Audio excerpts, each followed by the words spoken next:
Alors, dans cette deuxième vidéo consacrée aux produits scalaires, nous allons montrer que la famille B est constituée des vecteurs U1, U2, U3, où U1 égale 1, 0, moins 2, U2 égale 2, 1, 1 et U3 égale 2, moins 5, 1, est orthogonale, et on va construire avec cette famille une famille orthonormale.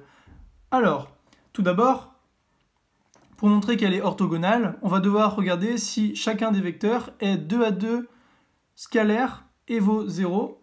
Alors pour montrer qu'elle est orthogonale, on va regarder U1 scalaire U2, U1 scalaire U3 et U2 scalaire U3, et ça devra faire 0 pour que ce soit orthogonal. Donc on va commencer avec U1 scalaire U2.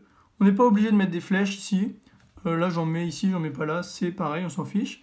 Donc U1 scalaire U2 c'est égal à donc 1 fois 2, plus 0 fois 1, donc 0, plus moins 2 fois 1, donc moins 2. Et donc ça, c'est égal à 1 fois 2, 2, moins 2, égale 0. Ensuite, U1 scalaire U3, c'est égal à 1 fois 2, donc 2, plus 0 fois moins 5, donc 0, plus moins 2 fois 1, donc moins 2. On a encore une fois ici 0. Et enfin, U2 scalaire U3, c'est égal à 2 fois 2, donc 4, plus 1 fois moins 5, donc moins 5, plus 1 fois 1, 1, c'est égal à 2 fois 2, 4, plus 1, 5, moins 5, égale 0. Donc ici, on a vu qu'ils étaient 2 à 2 orthogonaux, c'est-à-dire que chacun est orthogonal avec l'autre.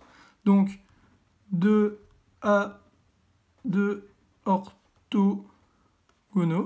Ça, c'est une condition sine qua non pour que la famille soit orthogonale. Donc ici, on a bien montré que la famille B était orthogonale. On va construire avec cela une famille orthonormale.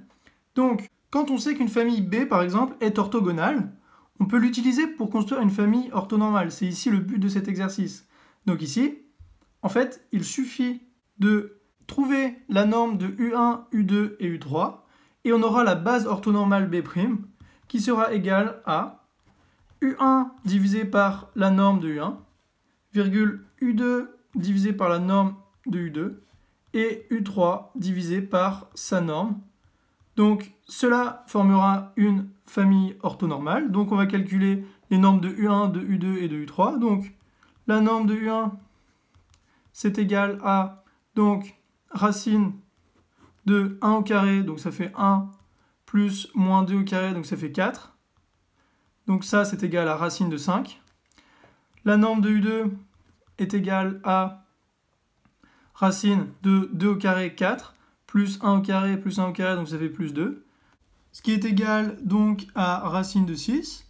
Et on a la norme de U3 qui est égale à racine de 2 au carré, 4, plus moins 5 au carré, donc plus 25, plus 1 au carré, donc plus 1.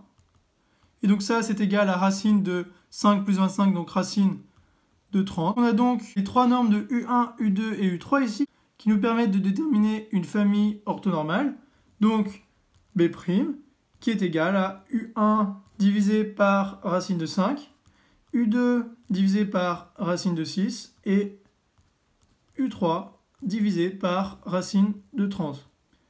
Donc ça, c'est une base orthonormale de la famille B.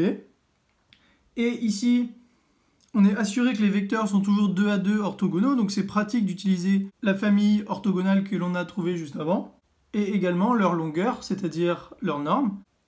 Et donc leur norme est égale à 1, puisqu'on a divisé par la norme, donc si on calcule la norme de U1, U2, U3 en haut, et ben on aura racine de 5 sur racine de 5, ça fera 1, racine de 6 sur racine de 6, ça fera 1, etc. Pour la dernière, pareil, racine de 30 sur racine de 30, ça fera 1. Donc ici, on a une famille orthonormale, c'est-à-dire qu'elle est orthogonale, c'est-à-dire les produits scalaires de chacun des vecteurs sont 2 à 2 orthogonaux, et on a chacune des normes qui est égale à 1 ici. Voici pour cette vidéo.